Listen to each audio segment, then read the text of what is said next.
So if you're watching this and you're a filmmaker, you really do need to sort of think about your own personal brand.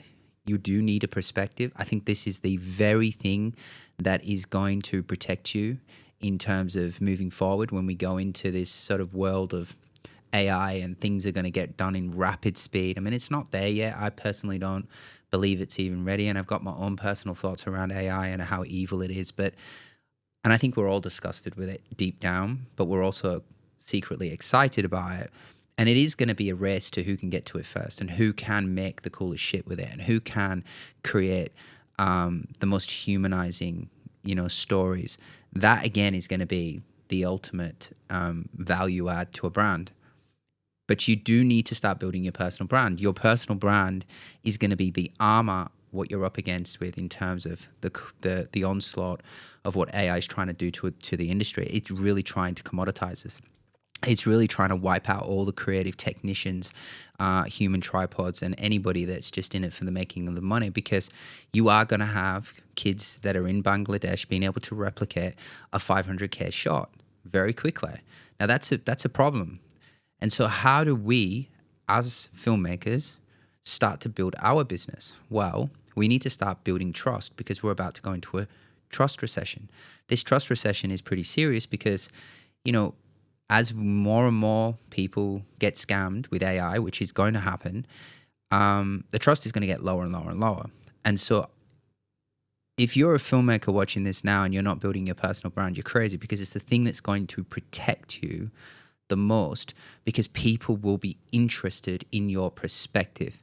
They'll not only be interested in your perspective, but they'll also be interested in your story, your origin story. One thing that people can't replicate, which they can find very, very difficult to replicate, is the experience that you have been through.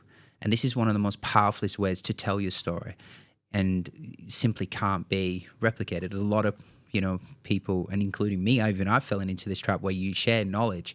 Knowledge can be easily, replicated. Like this video, it's just knowledge, right? But it is got my perspective around it and the way and my viewpoint around it, which is a little bit more harder to copy or imitate. And so to protect yourself around that, you really want to be sharing your story. You want to be telling stories of experience, and you want to be sharing your viewpoint, your perspective, because if you do that in a consistent way, you are going to gain back trust. You are going to build trust in a market that not a lot of people trust anybody at the moment. And it will make you stand out, especially if you are, the filmmaker or the video business that is absolutely niched down and going after a specific person with a specific problem, with a specific creative solution.